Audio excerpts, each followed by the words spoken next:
What's up, everybody? I hope you're doing good. It's a weekend. It's beautiful out here, chilling out and gearing up for the weekend. It's going to be great. I'm looking forward to it. I hope you too.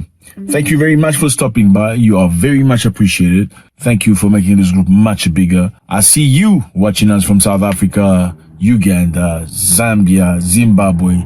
Thank you so much, Namibia. Malawi, I see you. Thank you, Nigeria, Ghana, South Sudan, Somalia, Kenya, Tanzania, Rwanda. You are very much appreciated. Liberia, Sierra Leone, Jamaica, South America, the entirety of it. The Caribbeans, the UK, the United States. We're one big family. So if this is your first time, please join us. Click the button. You know what it is. Subscribe. I'm sure we're going to like each other already. Look, we already like each other. You've been here for 1 minute already. So we already like each other. We're one big family. So join us. Also, let's do this so we can push our video further. All right, let's go. Let me remove my glasses.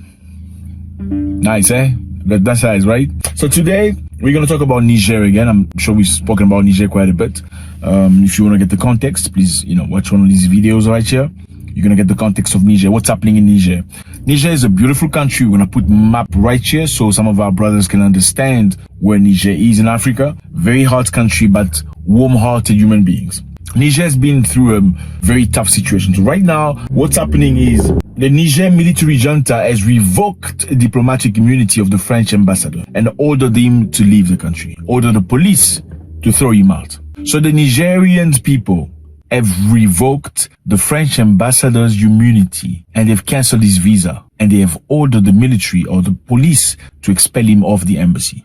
So this is very surprising. It's something, I don't know if we should clap. Let's make some noise. I mean, not against the French people, but because of the arrogance. Let's clap. Let's clap. Okay.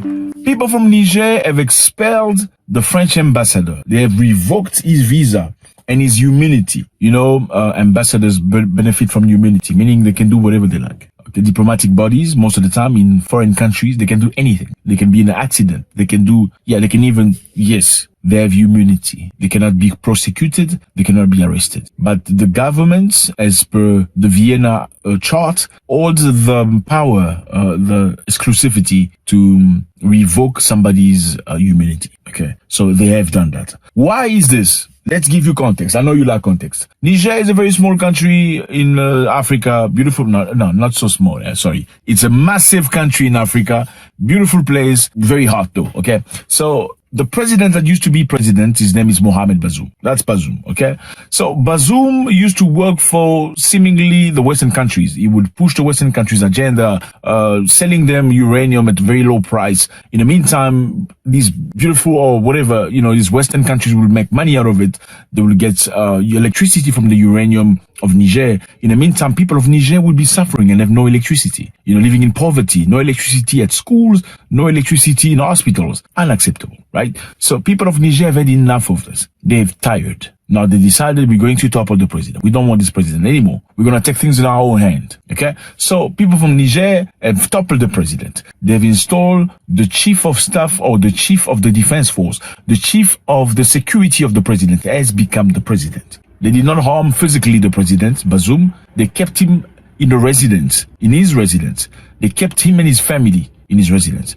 Why they kept him there? Because he has not signed a paper saying he has resigned as a president. And since he has not signed a paper saying I've resigned as a president, he can walk out and say I'm still the president. Legally, he still is the president. So back in time, people used to presidents out of coups so they can confirm. But now they don't want to do that to the president. They don't want to waste his life. They ask him to sign, he doesn't want to sign. But they remove him as a president to try to protect themselves legally. Now, as we all know, 15 countries of the ECOWAS are the 15 countries of West Africa who come together economically. They cooperate, they work together. They all stood together against Niger or the military government of Niger, saying what you've done is illegal, unconstitutional. You should reinstate the ex-president. Why is that? Because many presidents of the ECOWAS are very good friends of Mohamed Bazoum. And also, it is necessary for them to do that because if they do not stop what has just happened in Niger, will encourage other people from other countries within ECOWAS to revolt. So the best way to stop that is to stop what's happening in Niger. Now, the military government called the French ambassador to come and have a discussion. They say, okay, so we are in power now.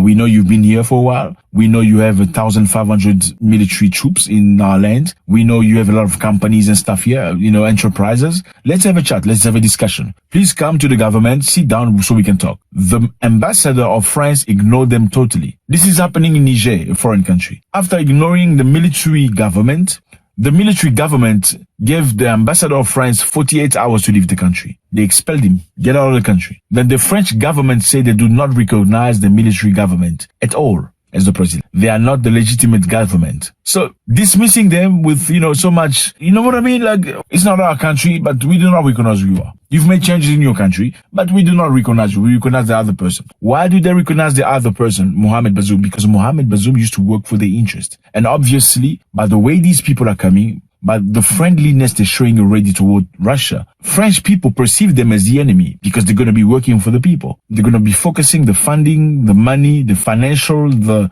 mines, the uranium to construct the people and less Western advantages. So they told the ambassador to leave the country within 48 hours. He refused to do so. So much arrogance.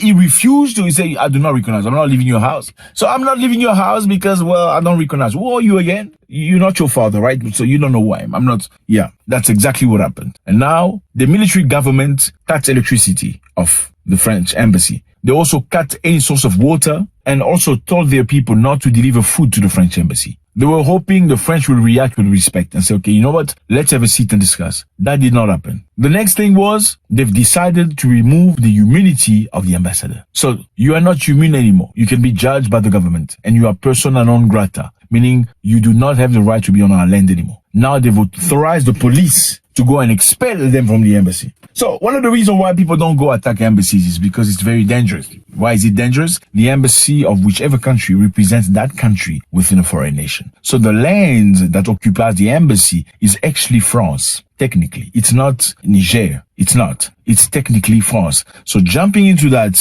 land is like jumping into France. They have the right to defend themselves with all means. So this is a very interesting situation. And I want to know from you. The French government says it doesn't recognize the coup plotters as country legitimate leaders. The French Foreign Ministry spokesperson Anne-Claire Legendre said Thursday that the ambassador remains in place despite the expulsion threat. So the ambassador will remain, even if you can talk whatever you like, our ambassador is going to stay there. Who are you? So the latest communique by Niger Ministry of Foreign Affairs said that the ambassador no longer enjoys privileges and immunity attached to his status as ambassador and diplomatic staff of the embassy. So the ambassador and the diplomatic staff all do not enjoy this anymore. So this is a very dangerous situation.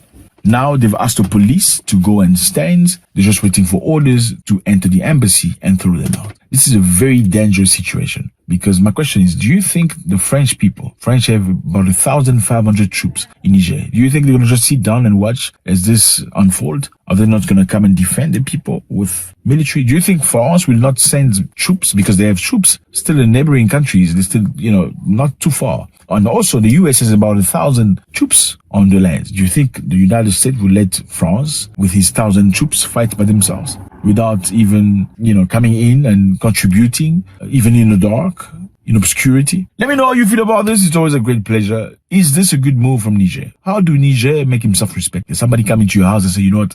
I am not leaving because you are not legitimate. Who are you? You're not your father. Your father let me in. Call your father who's dead to come and wake up and tell me to leave. I'm not going to talk to you. I'm not in your level. Oh, you're not in my level, actually. Is this the right move from Niger to make themselves respected? Because the bottom line is, if we ask you to leave our country and you don't, what's next? You don't respect us anymore. And do you think France will be okay for you to come then and throw his people out the building without anything? Somebody's going to lose face. God bless.